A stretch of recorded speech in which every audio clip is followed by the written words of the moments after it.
So what we're going to do today is we're going to hear a bit about some of the outputs from a peer learning program that we ran a couple of years ago of 12 local authorities and 3 organisations, voluntary organisations that got together to think about how we put relational working into practice.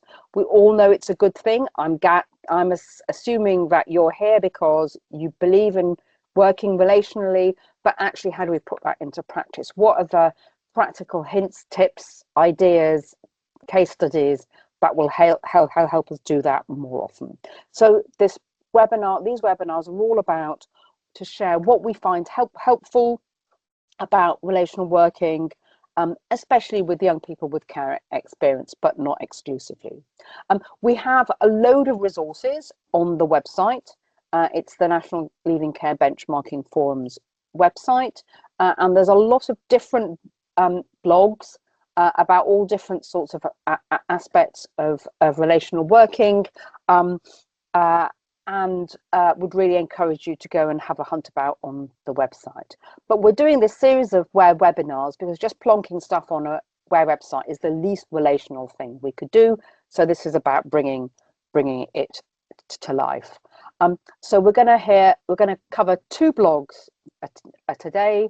We're going to hear from Claire in a minute about what we call the toolkit treasure trove. So all the useful things that we found that you might find useful in future. But first of all, we're going to hear from Kyla, who's from the Benchmarking Forum, about some of the national policy context that might give us hooks, levers, pretexts for arguments to use with our colleagues as to why it's a good thing to be working relationally. So I'm going to hand over to Kyla. Thanks very much, Gabrielle.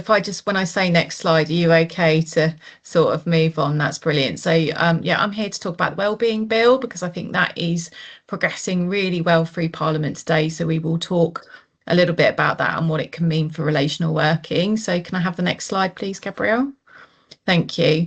So the Children's Wellbeing in Schools Bill is important because it does set a national framework for a more relational ways of working. So I think it gives us some really good structures around that, and it also strengthens the rights and entitlements so that support is clearer, more consistent and easier to access for young people, especially care experienced individuals. At the moment, the bill's in the House of Lords where amendments are just being considered, and then the next steps, any amendments will be made and conclude, and it will be in law shortly, I believe. I think most of the amendments, because it's a really big bill, are to do with education, and my understanding is the stuff around care experienced individuals is largely going to remain the same. The 3 bits that I'm going to talk about in the bill today is the corporate parenting responsibilities and the extension of that to all sort of public bodies, stay in close rollout, and the sort of development of the local offer and what that can mean for local authorities and organisations in sort of building relational ways of working. Next slide, please. So corporate parenting, and corporate parenting is a really funny word because no one really knows what it means, what is corporate and what is it to be a parent, but what it is essentially is the collective responsibility across services and councils to safeguard and promote the life chances of children and young people in our care. And the strapline we always use is, would this be good enough for our child? So what the bill is doing is it's going to extend that to all the different services that touch someone's life, so education, health, housing and other public bodies, and so they are going to be expected to take a more proactive and coordinated approach to support care experienced young people and children in our care. At the heart, corporate parenting is to safeguard and promote the life chances of children and care experienced young people. So when a young person comes into our care, we all share a duty to help them feel safe, supported and able to thrive. And this duty continues once they transition from care. And it's really aligned. So it's World Social Work Month at the moment, and the theme is Harambee. And that is about everyone pulling together and a collective effort to support neighbours and communities to thrive. And I do think the extension of corporate parenting duties sort of really fits into that. And one of the things that I always think is that is a really useful test is, would this be good enough for my child? And if the answer is no, we should sort of think about, is it something that I need to do that needs to change? Is it my approach? Is it my pace? Or is it the level of support or services coming together? And most of that is about the ways in which myself there. There are some corporate parenting principles. I'm not going to read these out because you will get the slides, but they can sort of help think about how your organisation can work in a different way and be a good corporate parent for young children in our care and for young people leaving care. Next slide, please, Gabrielle. I've put them on too because they are really sort of important. Oh, next slide. Thank you. So the one of the things the Wellbeing does really well is it updates the local offer for care experienced young people. It's about making sure, because I think every local authority has a responsibility and a duty to publish a local offer, but they can be really difficult to find. Some people have them on websites, some people have them on apps, and for young people who are trying to find their rights and entitlements, or even support organisations that are trying to find out information about what a local authority may offer, it can be really tricky. So what the Wellbeing Bill is going to do is make it really clearer about where it needs to be published, the language that is going to be used, and so that young people can quickly see what they're entitled to and what support is available for them in their area without having to chase different services or hunt down where exactly it is. The bill will also bring in a new national offer published by the Secretary of State for Education that will set a baseline of what care experienced individuals should be able to expect where they live, and that will include things about finance and housing that I don't always think have been included in local offers, so that's really great, and that it will ensure that the message is consistent. And so young people aren't left guessing about what support they can offer. The other thing that is going to come in is the minimum standards for local offers, and the intention of this is to reduce some of that postcode lottery of some local authorities offering one thing, others offering another. So there'll be a core offer that's sort of reliable everywhere, which still gives, I guess, local authorities and communities the option to explore what works for them in the space that they are over and above or the different needs of that local community. So that will hopefully ensure that young people are getting a better support service from organisations in their area. Next slide, please. The extension of staying close rollout. So this is really exciting. So the bill includes sort of an extension of staying close. So it is that when young people leave care, that it's to try and stop that cliff edge. So if they need it, they can have a consistent network of support around them. We know that young people are never, or any of us aren't ever truly independent. We're all interdependent, and the staying close thinks about planned transitions, practical relationship-based support that's mute myself again, stability, staying connected to trusted adults, and sort of navigating the education, training, employment and well-being. And that is going to be rolled out nationally. So I think in April, I think 15 local authorities are going to get extended funding to be able to roll this out. And I believe it will be rolled out nationally by 2028, 2029, and will build up slowly in phases. So local authorities will be able to provide a more bespoke, person-centred, relational, intensive support for young people who are stepping out of sort of transitioning from leaving care going forward, which is great. Next slide, please. I think one of the things that really strikes me about policy is that good policy implementation isn't only about what we provide, it's about how we connect, because policy is only good as the relationships we've got within our organisation. So a relational approach to implementing policy means that we take time out to build trust, listen properly, involve services and people in local communities early, not just at the point of delivery. It's about finding out who's in your universe or in your local community, building those relationships and investing in them early so that we can really strengthen that collaborative offer for care experienced young people, that decisions feel more legitimate, that barriers are removed, and the policy is far more likely to be effective and work in practice. So I think this offers a really good opportunity for local authorities and partner organisations to think, how can we embed the Wellbeing Bill into our work in a really relational way? Next slide, please. and I've got this little thing where I have to get a mushroom into any of my slides, so I thought it fitted really well in here. And I guess when I'm thinking about the people that I work alongside or I work with or I have relationships with, if I was thinking to develop a local offer or a staying close offer, or to sort of help partner agencies understand what corporate parenting offer would look like and what it means, it's about what relationships need to be nurtured, strengthened, and what relationships do I need in my life, and how can I nurture those relationships. So I think it really gives an opportunity for us to take stock of who are we connected with, who would we like to connect with, who can we bring into this way of improving practice for young people with this sort of policy framework. So I do think it gives a real rich opportunity to bring people together to think about how can we collectively work together as a community to improve the life chances of care experienced individuals. And I guess we were talking about this when I was talking about it, and it is about thinking about who's in your relational universe. You know, who have you got? Who do you need closer? What do you need to do to improve or grow the local offer? Is there an area in your local authority or service you think, oh, I'd really like that, or that would make a real difference to our care experienced young people? How can we get to know each other's roles? You know, do I need to work closer with the DWP? Do I need to build those relationships so that actually they can then come in and help me and our authority offer this support to our young people? And how can I help others understand the really odd term of a corporate parent?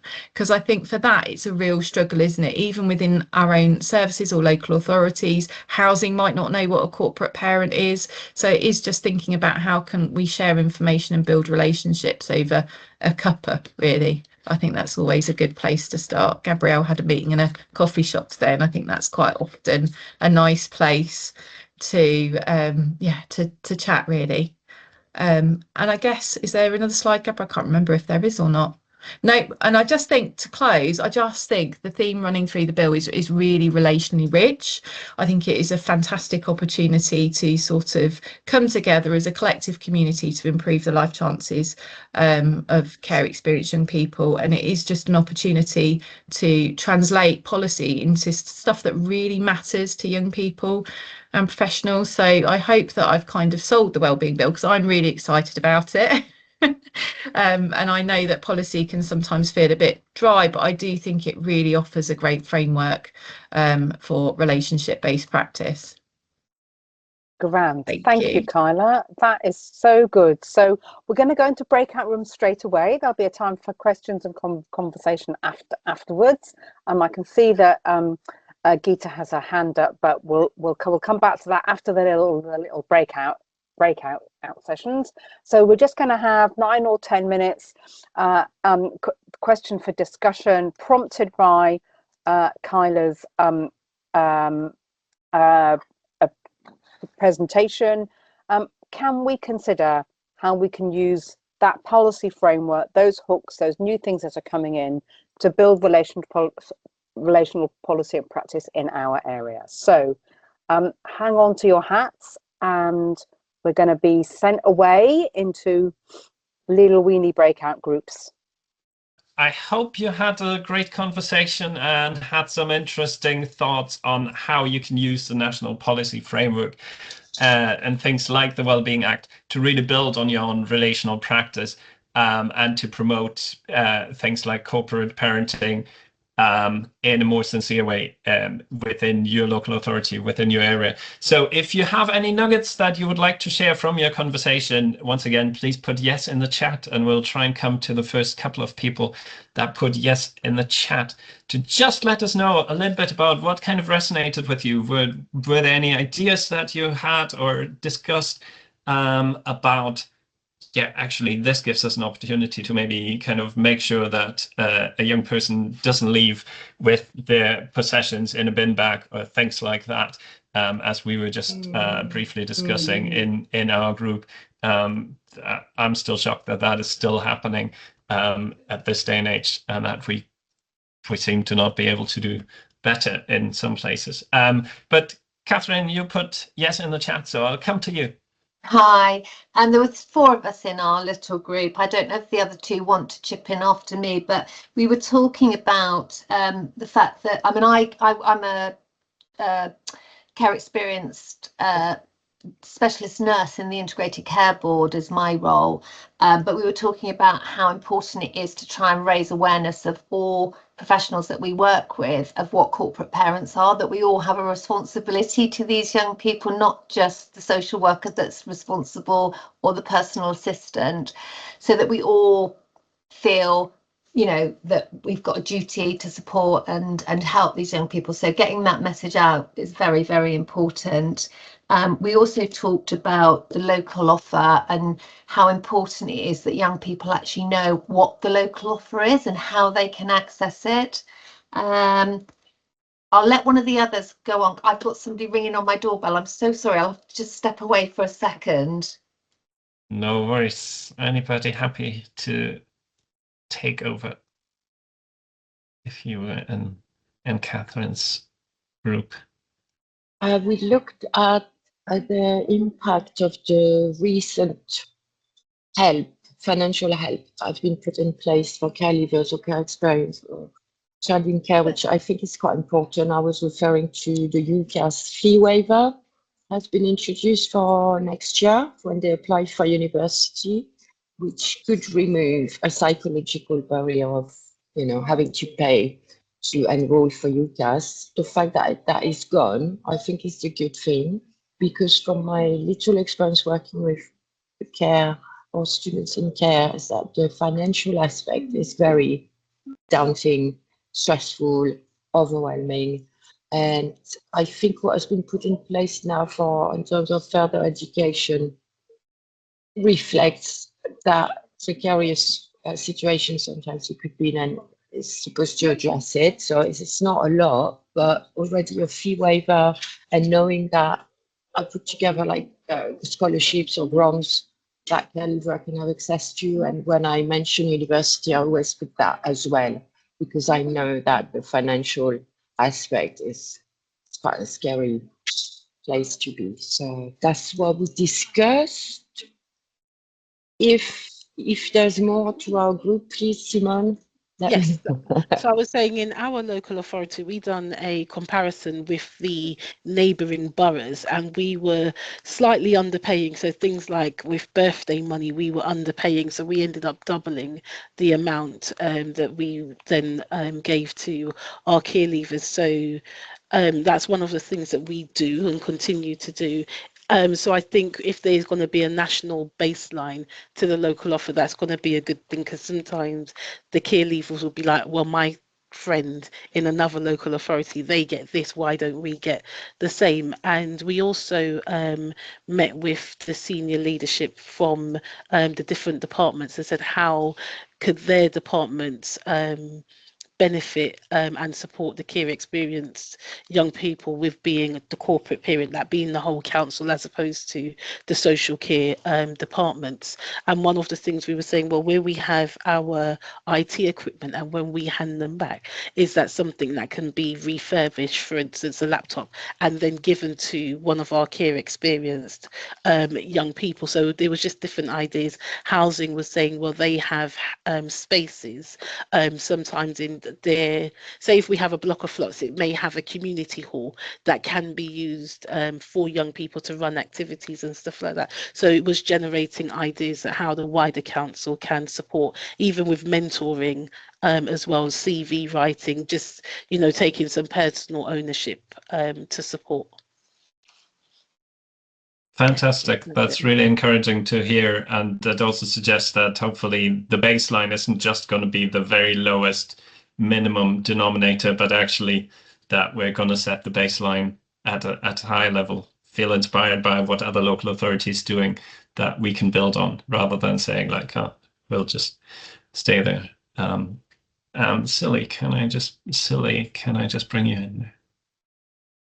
Sorry, I wanted to mention something that Claire Baker put on the group chat, which was about the community parenting video. Can you just lean a bit closer to your microphone, please? Can you hear me now? That's all right. That's better. I wanted to expand on something that Claire Baker put on the chat, which was about the community parenting video that Sheffield done, and which was done by the Voice and Influence team. So we care experiencing people in Sheffield that were really advocates to speaking to different companies and in Sheffield to talk about what a community parent is. So the language that Sheffield used was a little bit away from corporate parenting to community parenting. We felt like it was a bit gentler and people receptive to it. And so there's a lovely video that you can watch. They also organised a meeting where they various different come and talk about what does it mean to be a community parent, and for them to kind of say what they would like to do with an offer. And I know that the Voice and Influence in Sheffield has really been committed to like going out, and one example is with Sheffield Theatres, and where they offer tickets to our young people free. So whenever there's a show that is going to pass tickets out all the different. That's great to hear. Thanks. I think your audio was fading in and out a little bit. Sorry, did you want to add anything there? I was just going to say, yeah, and it goes beyond just being like corporate as well. It like involves the charity and the grassroots sector and a wider. Yeah, perfect. So not just the local authority, but actually taking a community approach to parenting. I love that reframing from corporate parenting into community parenting. Sounds really interesting, and we will share the video with everybody who signed up to the webinar as well, if that's all right. So to just give everybody more ideas about like what's actually possible and what's happening in pockets. Fantastic. Thank you so much for that. I would like to now hand over to Claire, who's going to finish this session and the series really by sending you on your way with the guide to our treasure trove of loads of other resources that we found on relational practice. There's increasingly more and more resources out there. So over to you, Claire. Yeah, brilliant. So we've called this bit a treasure trove. So we've been really lucky to have that time with all of you over a couple of years. So we've held different webinars, and as Janet said, the original programme that worked with 12 local authorities and 3 voluntary organisations. So we've learned lots as we've gone along, and we've collected lots of kind of gems. So we felt we had this kind of treasure trove.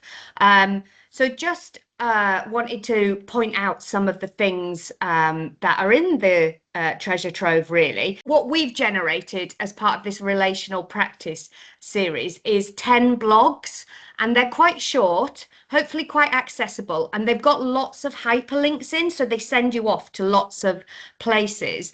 And for me, those blogs tell a story. So they really start with what do we know right at the beginning, blog 1 around what care experienced young people are saying about relationships, and then through to some kind of ideas for how we work alongside our care experienced young people. So introducing things like Kyla said, like the relational universe, the 3 Ps model around the personal, the private, the professional.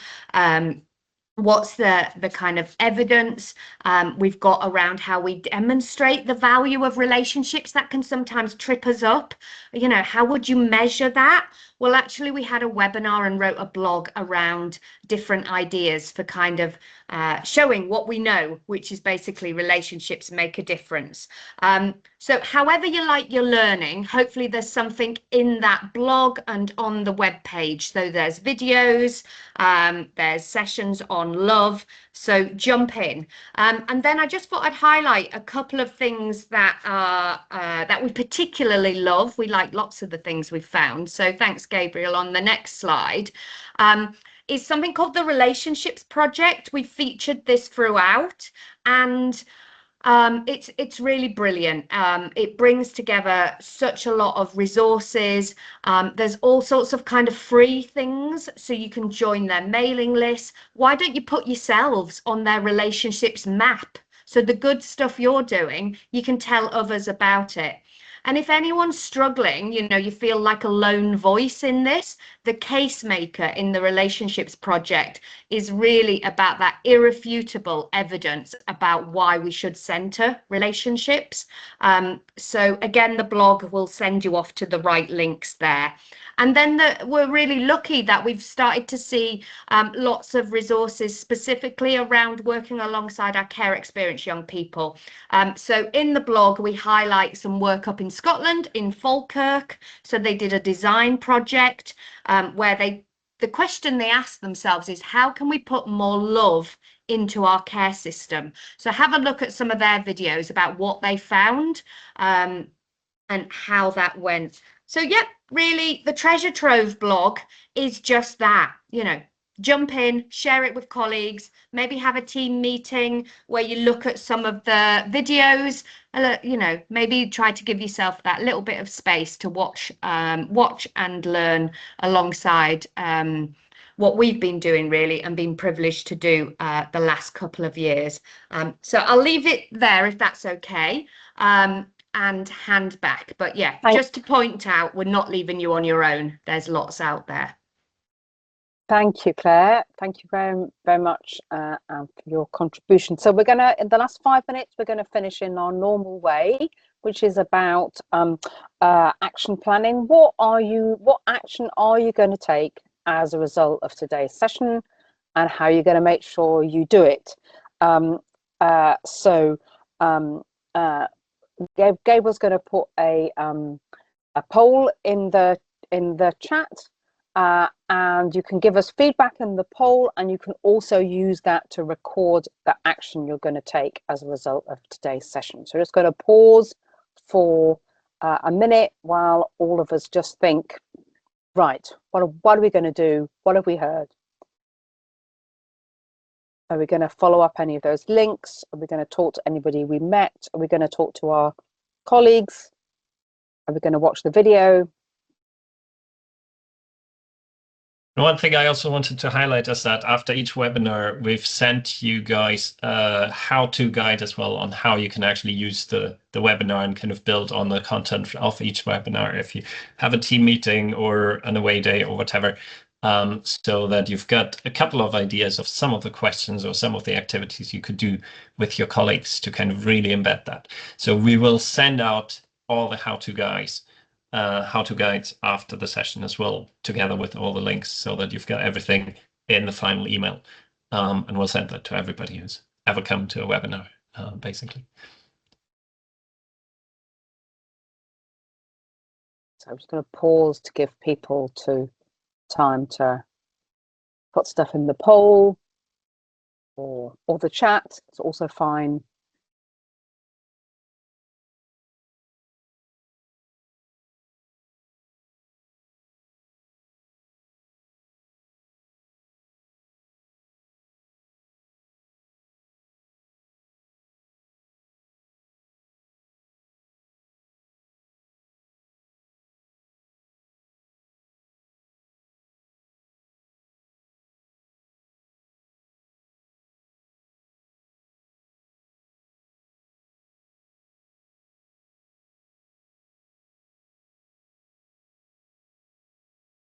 So thank you all for coming. I'm just posting a couple of things in the chat about our collaborators here. So thank you to Gabriel from Thempra, social pedagogy organization. There are lots of wonderful resources. You can sign up for the benchmarking forum news from Kyla. And you can follow all of these links, which we will send out. Thank you to those. Yeah, we will send the slides, we will send the links, we will send the things that people put in the chat. We will share the recording on the blog, so you can watch it again or sit round the fireside chat with your manager and talk about it together. And so this is the final session in the series. So thank you to everybody who's come along. Wishing you all the best in your future relational practice. We will be sending a follow-up email with a very quick survey question for anybody who's been to any of these. But if you want to just spend a minute or so giving us any feedback for our funders, the wonderful Esme Fairbairn Foundation, on the program to put into our evaluation, please do that. And wishing you all the best in your relational practice, and hope to see you again at a future session sometime. Thank you, Gabriel. Thank you, Claire. Thank you, Kyla, and see you all soon. Thank you And very thank much. you, Janet.